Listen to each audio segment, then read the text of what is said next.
कोई बात नहीं, कोई बात नहीं। एक्साइटमेंट में बहुत कुछ टूट जाता है, गिर जाता है, कोई बात नहीं।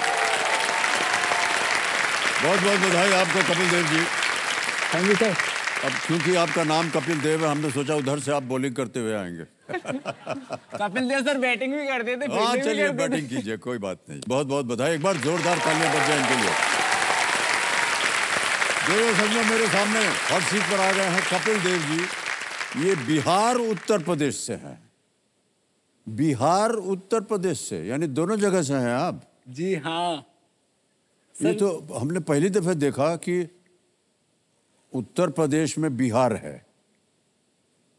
भाई साहब समझाएंगे ये क्या है? बचपन से अभी 20 साल का मैं हो गया हूँ, इस दुबदा के साथ ही जा रहा हूँ। अगर किसी को भी बताऊं कि मैं बिहार से हूँ, सब वहीं का समझते हैं। एक गांव है उत्तर प्रदेश में जिसका नाम बिहार है। और आप वहां से हैं? हम वहां से हैं। बदलने का नहीं सोचा ना? नहीं बदलने कि भैया बिहार से गलतफहमी हो जाती है लोगों को। वही गलतफहमी आज दूर करने आए हैं। ओके भाई साहब, एक और बात सर, मूछें आपकी बहुत शानदार हैं। मूछें हो तो नथुलाल जैसी है और नन्ना है। क्या गजब का मूछ आप लगाए हुए हैं। बहुत बहुत शुक्रिया जो सर आपने कॉम्प्लीमेंट किया मूंछों पर। किसी ने पहली बार कॉम्प्लीमेंट किया और वो भी पहले आप।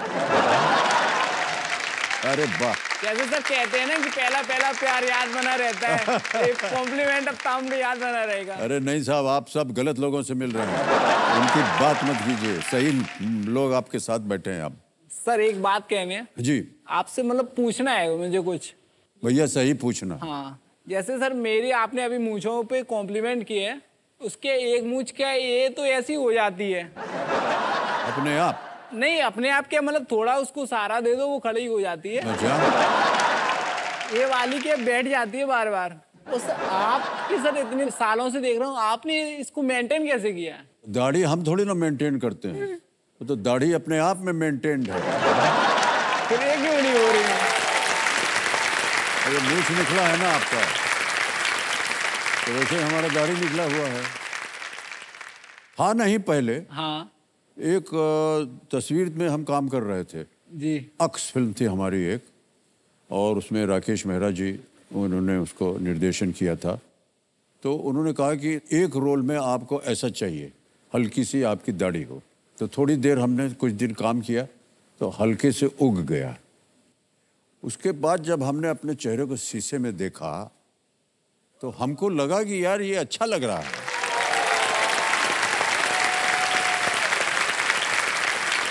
तो धीरे धीरे हमने उसको बढ़ने दिया। अब आपको असलियत बताते हैं भाई साहब। क्या है कि जैसे जैसे उम्र बढ़ती जाती है ना, चेहरा शरीर उसमें न जाने कहाँ कहाँ से कुछ एक्स्ट्रा चीज़ें लग जाती हैं। ये डबल चिन हो जाएगा, गले का डबल हो जाएगा। तो इससे भाई साहब क्या होता है कि हमारा चेहरा जो है वो रिंकल मुक्त हो जाता है। तो इसी को हमने कहा चलो लगा रहने को, अपने आप ही उगता है और यदा कदा कभी छांट देते हैं उसको। सर एक बात और है कि एज फैक्टर हर किसी पे काम नहीं करती ना सर। जैसे आप 80 प्लस हैं, आपके चेहरे पर 80 प्लस में भी वो नूर है जो मेरे पे 20 में ही नहीं है। वो भी बात होती है। आप हम पे आरोप लगा रहे हैं या क्या कर रहे हैं? ऐसा नहीं है भाई साहब, कुछ नहीं है। हम आपको बताएं, हमारे सामने जो कंटेस्टेंट आता है ना वो हमारे लिए भगवान है, और उनका चेहरा जो है वो हम पर प्रतिबिंबित होता है, इसलिए हम खुश रहते हैं। आप हंस रहे हैं तो हम भी हंस रहे हैं, ठीक है? ऑलराइट। सर बिहार उत्तर प्रदेश के साथ जो बिहार नाम अकेला मैंने बता दिया बिहार, लेकिन जो बिहार की खूबियां हैं, उसकी खूबसूरतियां हैं, वो बता ही नहीं पाया। तो बिल्कुल बताइए। तो सर मैं बताना चाहूंगा कि जो बिहार हमारा गांव है जो प्रकृति बहुत पास है, मतलब चंबल नदी की बिल्कुल किनारे ही से बहती है, और उसके पास ये तो है ही, प्रकृति के पास है, सब कुछ है। उसके पास क्या है, हमारे गांव के बिल्कुल नजदीक ही पशनदा है जहां 5 नदियों का संगम होता है। बहुत पवित्र स्थल है। 5 नदियों का? 5 नदियों का संगम होता है। कहाँ पर है ये स्थान? ये है उत्तर प्रदेश इटावा में। तो 5 ही नदियां कौन कौन सी नदियां हैं? 5 नदियां, पहली यमुना हो गई, चंबल हो गई, फिर यमुना चंबल मिलके आती हैं कि आओ भैया अब अपन चलें। इधर से आ जाती है, कुंवारी हो गई, सिंध हो गई, पहुज हो गई, वो इस साइड से आती हैं। वो दोनों आके बीच में अपना मिलन कर लेती हैं कि अब यमुना आप फिर चल। बिन बन के आगे बढ़ती है नदी। बड़े वहाँ पे बहुत कम लोगों को पता, किसी को पता था इनके बारे में? 5 नदियां एक साथ मिल जाती हैं।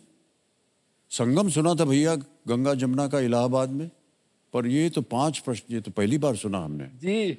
तो हमारी जितनी जनता हमारा कार्यक्रम देख रही है, देखिए ये एक जानकारी शायद आप में से किसी को ना मालूम हो, आज पता चला कि ये 5 नदियों का संगम होता है और कपिल के गांव जो है बिहार उससे 3-4 किलोमीटर दूरी पर है। सर मैं एक बात कहना चाहता हूँ ओके। कि जो पापा पीछे बैठे हैं, पापा किसान हैं,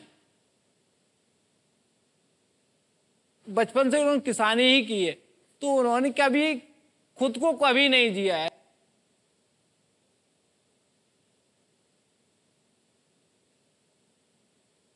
फिर हम बड़े हो गए, हम 5 भाई हैं, तो हम 5 भाइयों को अच्छी एजुकेशन, एक सिस्टर भी है, तो मतलब सबको बेटर एजुकेशन, क्वालिटी एजुकेशन, सब कुछ, मतलब कुछ मैंने कुछ भी कहा हो, मैंने पापा से मैंने कभी भी रुपए मांगे, उन्होंने रुपए दिए और लौट के कभी हिसाब नहीं मांगा कि इतने रुपए कहाँ खर्च हुए हैं।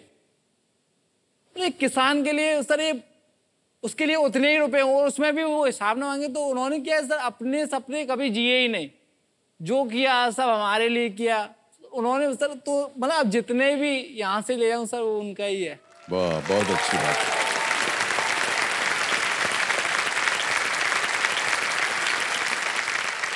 आपके ये विचार बहुत अच्छे हैं सर और बहुत शुद्ध हैं।